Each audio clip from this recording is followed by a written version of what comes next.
అత్యంత అవసరమైనటువంటి త్రాగునీరు సాగునీరుని నిర్లక్ష్యం చేసినటువంటి వ్యక్తి ఎవరైనా ఈ ప్రపంచంలో ఉన్నాడనంటే అది ఒక్క నాటి ముఖ్యమంత్రి జగన్మోహన్ రెడ్డి. వ్యవసాయాన్ని కాపాడుకోవడం, రైతుని రక్షించుకోవడం యొక్క విడిపోయినటువంటి యొక్క ఆంధ్రప్రదేశ్ రాష్ట్రానికి అత్యంత ప్రాధాన్యత కలిగినటువంటి అంశం.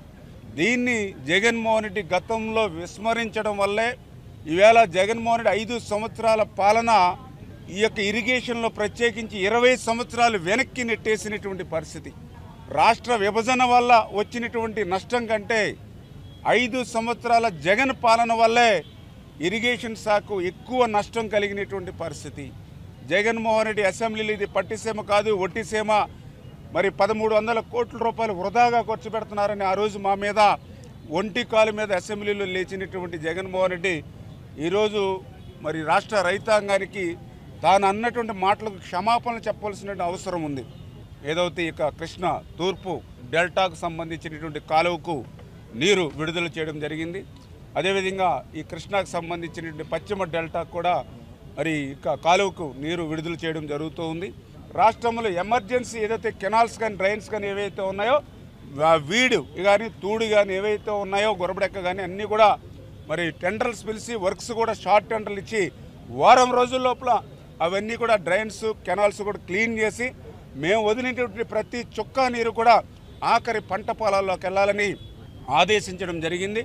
ఆ రకంగా ఒక బాధ్యతాయుతమైనటువంటి ప్రభుత్వంగా మేమందరం కూడా పనిచేస్తామని చెప్పి మీ ద్వారా తెలియజేసుకుంటూ, అంటే మొదటగా ఇప్పుడు మేము ఏదైతే ఈ జగన్మోహన్ రెడ్డి పాలనలో ఏదైతే నష్టపోయినటువంటి ఏవైతే ఉన్నాయో వాటిని అన్నింటిని కూడా ఫస్ట్ ప్రయారిటీగా వీటిని మళ్ళీ ఫుల్ఫిల్ చేసుకుంటూ వస్తూ ఉన్నాం.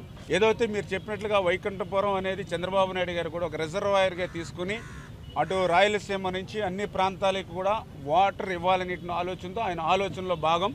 అయితే ముందు మా ప్రథమ ప్రాధాన్యత ఇప్పుడు ఇమ్మీడియట్లీ ఎగ్జిస్టింగ్ ఏదైతే ఉందో మనం రూపాయి ఖర్చుతో 100 రూపాయలు ఏదైతే రైతుకి అందించేటువంటి అవకాశం ఉందో ఈ జగన్మోహన్ రెడ్డి విధ్వంసం ఏదైతే నష్టం గురైందో ద ఫస్ట్ ప్రయారిటీ ఇప్పుడు ఆ నష్టాన్ని పూరించడంలోనూ ఆ విధ్వంసాన్ని పూరించడంలో చేస్తాను. మీరు చెప్పినట్లుగా అవన్నీ కూడా మళ్ళీ డిజైన్స్ చేసుకుని మళ్ళీ అన్నింటినీ కూడా ఫైనాన్స్ కూడా మళ్ళీ సమకూర్చుకుని, ఎందుకంటే ఈ రాష్ట్రాన్ని మళ్ళీ అప్పుల్లో నెట్టేసినటువంటి పరిస్థితి, ఖజానా ఖాళీగా ఉన్నటువంటి పరిస్థితుల్లో మళ్ళీ వాటిని కూడా ఎట్లా సమకూర్చుకోవాలి, ఎట్లా ఆంధ్రప్రదేశ్ రాష్ట్రాన్ని సుభిక్షంగా చేయాలి, గోదావరి జలాలు ఆంధ్రప్రదేశ్ రాష్ట్రం అంతా కూడా తరలించడానికి మళ్ళీ మీరు చెప్పినట్లుగా అది సెకండ్ ఫేజ్లో మేము కూడా ఆర్డర్లో తీసుకుంటాం.